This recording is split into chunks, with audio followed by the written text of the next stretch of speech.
all protein is created equally.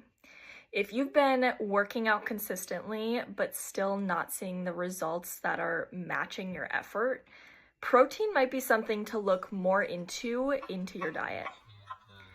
After every strength training session, your body kicks off a repair process. This is called muscle protein synthesis.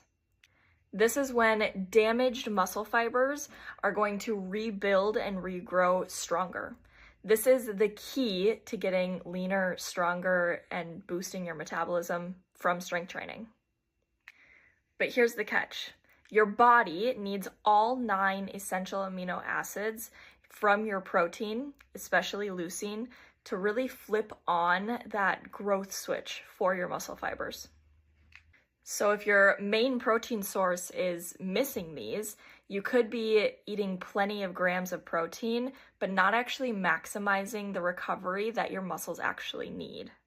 Let's break down these common traps of protein and protein supplements. Collagen protein, which is amazing for your bones, joints, and your skin, but it is missing some essential amino acids, so it's not the greatest for muscle growth. Then we have plant-based protein blends.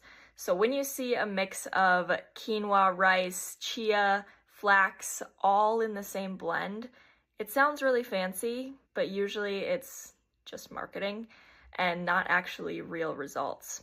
These blends are actually very low in leucine and often higher in carbs and fillers. So the calorie to protein ratio is a little bit off with these blends.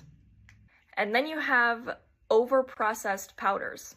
So if the ingredient list looks like a chemistry book threw up on it, then there's way too much fillers and sugars in that supplement for it to even be worth it. So what foods and what supplements should you choose? The first thing is going to be prioritizing whole foods for high protein content. That would be chicken, fish, lean beef, and these are complete proteins. So that means that they contain all 9 essential amino acids. For supplements, whey protein is going to be the gold standard. Whey protein has the highest leucine content, and it's rapidly absorbed into the body.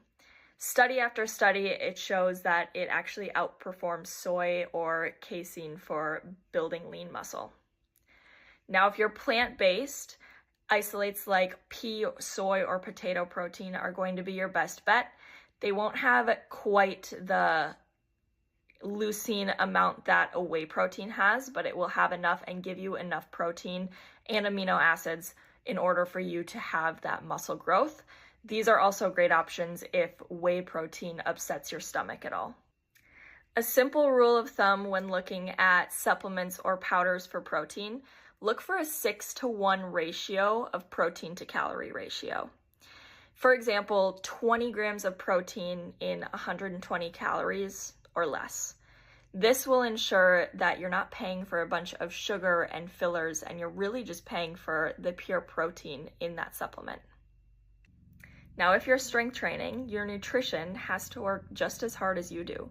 So it's not just about getting the number of protein, it's also about looking into what you're consuming and if you're actually getting the right kind in order to get the results that you want from the strength training.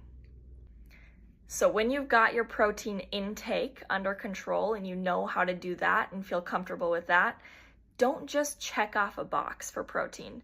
Now dig a little bit deeper on where those protein sources are coming from and if you can get better protein sources to even get better results and better recovery.